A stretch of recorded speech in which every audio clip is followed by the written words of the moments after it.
For 7,000 years, the Sith Order was the primary enemy of the Jedi.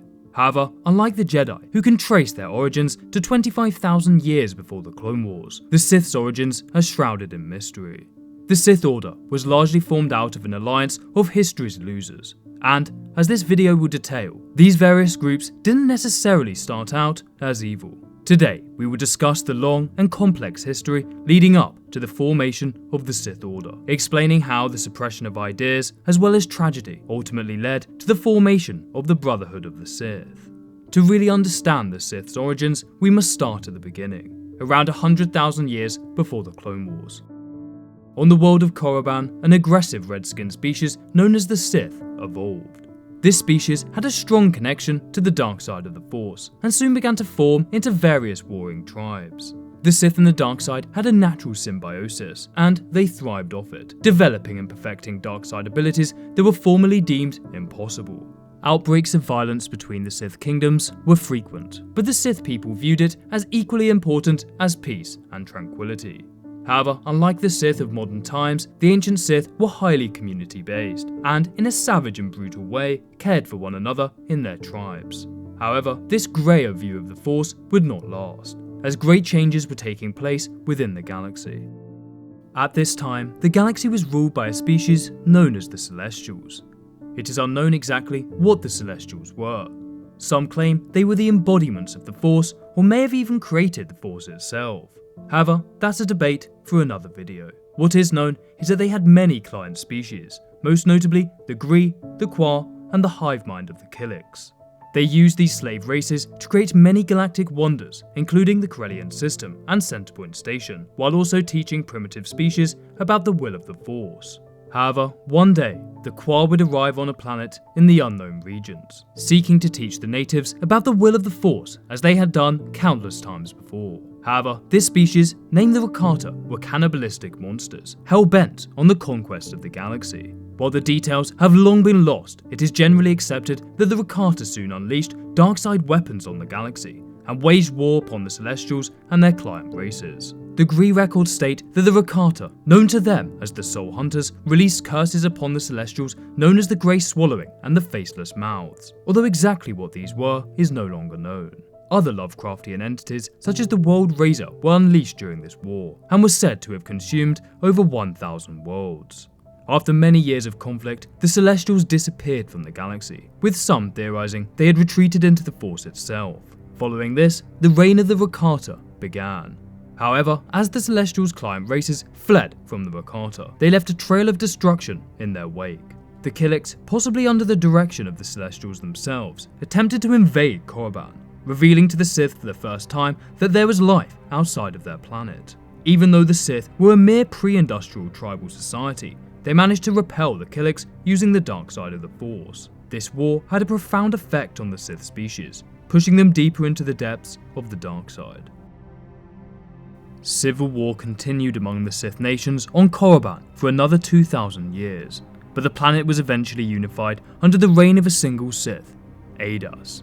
Due to his unusual characteristics of his charcoal-coloured skin, Adas was nurtured as a chosen being, and he developed into a formidable Sith Lord. Adas had a special skill for Sith magic, and oversaw the unification of Korriban's warring kingdoms. Adas became an unyielding and powerful Sith leader, with the whole of Korriban unified under his command in approximately 28,000 BBY. In honour of his accomplishment, he earned the title Sithari, meaning perfect being in the Sith language.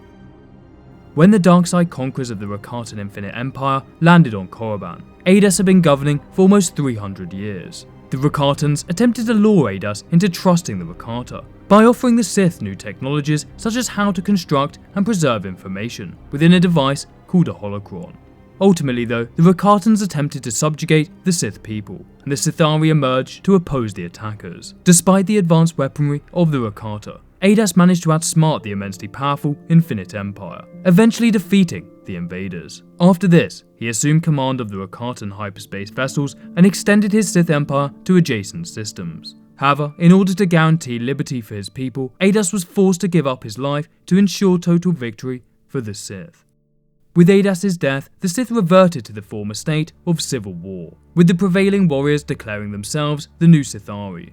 Around this time, the title of Sith Lord became rather prevalent. However, with Korriban ravaged by the Rakata and constant war across the planet, the Sith were forced to relocate the Sith capital to Ziost. These wars left the Sith stronger but embittered and distrustful of other species. The Rakatans had not just supplied the Sith with new technologies, but also the very idea of the dark side, most notably the selfish desire for power. While many ancient Sith like King Adas had used the dark side to conquer his enemies, they often did so for the betterment of their clan, or in the case of King Adas, to free the Sith species from Rakatan domination. This philosophical shift would profoundly change the Sith, leading to a near constant state of war for almost 20,000 years.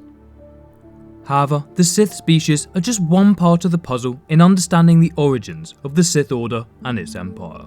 The Sith can ironically trace much of their teachings and history to their arch-enemies, the Jedi. During the height of the Rakatan Celestial War, it soon became apparent that the brutality of the Rakata would see them win the war. In desperation, the Kwa created the Tho-Yor, enormous Force-sensitive ships that went around collecting Force sensitives from across the galaxy and brought them to the Force-rich world of Tython. This world required balance in the Force, otherwise Force storms would ravage the planet. The Kwa hoped that this group would hone and perfect their powers for an eventual war with the Rakata, all the while maintaining balance in the Force. This group was of course the precursors to the Jedi, then known as the Jedi. The Jedi lived in harmony for over 10,000 years, developing the following code to guide them. There is no ignorance, there is knowledge. There is no fear, there is power. I am the heart of the Force. I am the revealing fire of light. I am the mystery of darkness. In balance with chaos and harmony, immortal is the Force.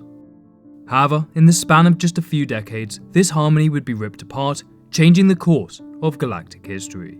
First, it was found that not all offspring of the Jedi were Force sensitive, and that non-Force sensitives could not remain on the planet as it risked destabilizing its highly sensitive ecosystem. They were forced to move to other worlds within the star system, and soon became resentful of the Jedi imposing the will of the Force upon them.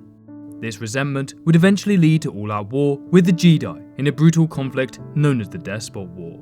Although the Jedi would eventually emerge victorious, the first fragments of self-doubt would emerge within the Order.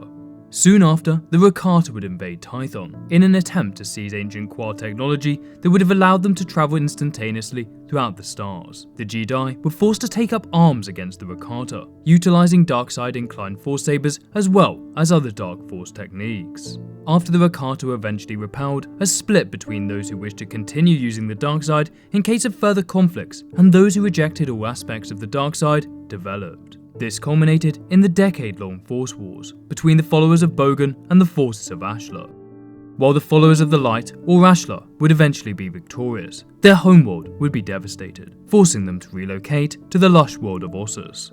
The Force Wars left the Jedi dogmatically entrenched in the light side of the Force, with any teachings of passion, attachment, and individuality purged from the Order, renaming themselves the Jedi.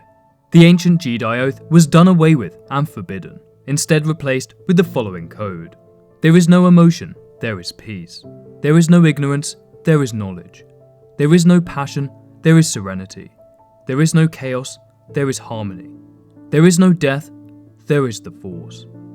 However, during this period, the Jedi were not the only followers of the Force, and there were many other sects that worshipped the Force in a different way, with some such as the Dai Bendu monks incorporating emotion into their teachings.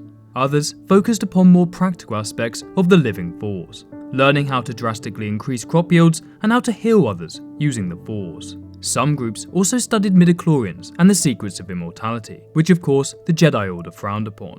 One such group were known as the Followers of Palawar, and arose in order to keep the Jedi Order in check after their homeworld was destroyed in a war somehow involving the Jedi High Council, although the exact details are lost to history.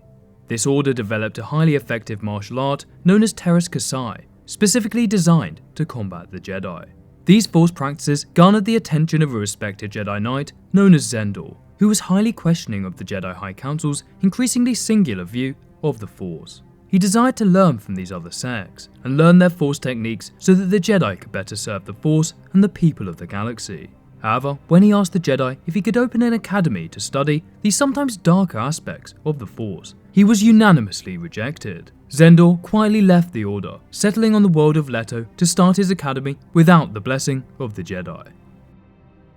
This new academy caused great excitement within the Jedi Order and the other Force-wielding orders, and soon many would join Zendor in his quest to understand all aspects of the Force. Zendor's followers named themselves the Legions of Leto, and would take on many of the traditions practiced by the ancient Jedi, the followers of Bogan, as well as other ancient Force sects. However, the Jedi High Council viewed them as heretics, and would grow resentful as a large portion of their order left to join Zendor. The Jedi amassed an army to try and force the Legions of Leto to bend to their will.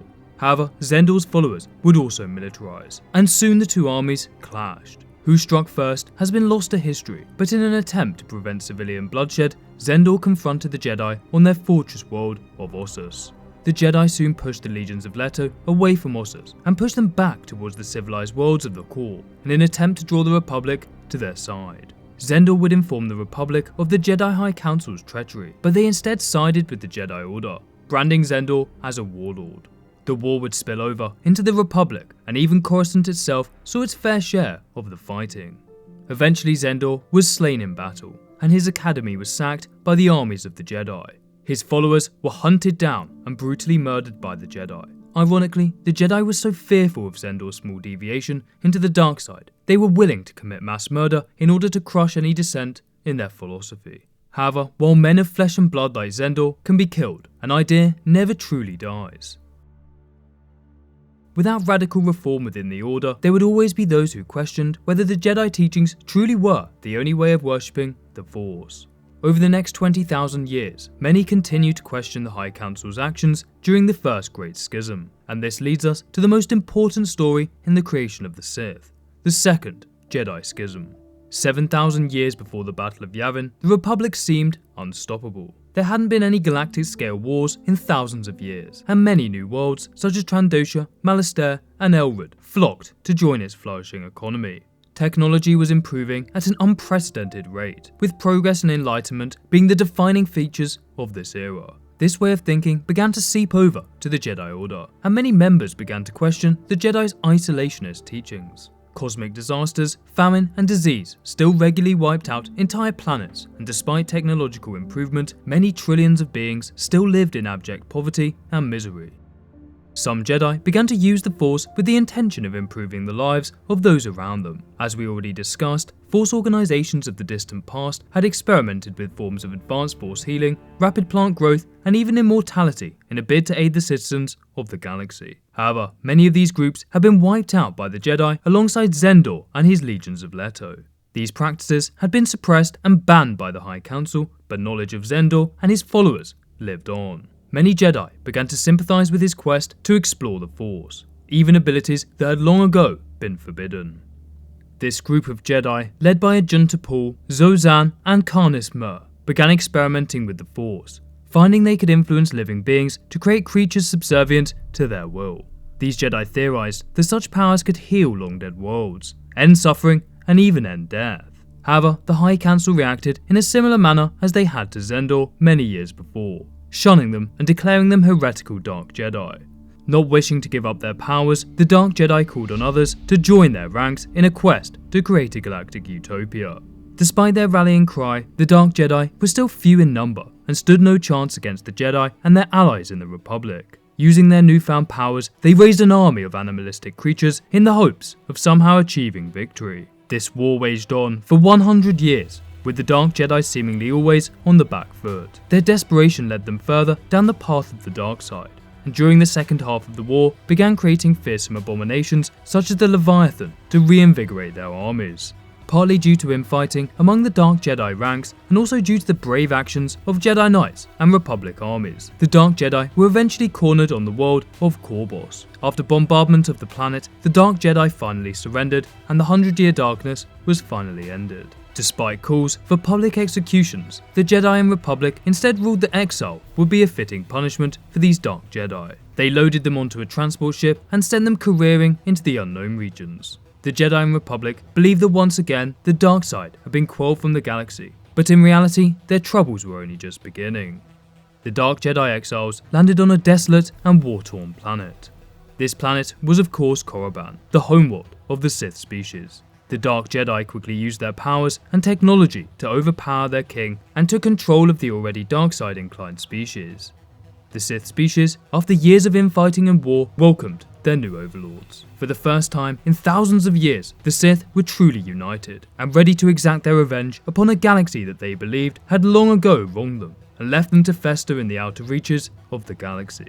Ajunta Paul, the most powerful Dark Jedi, declared himself the first Dark Lord of the Sith, swearing that the Sith Order would one day destroy the Jedi and the Republic as retribution for defeating him.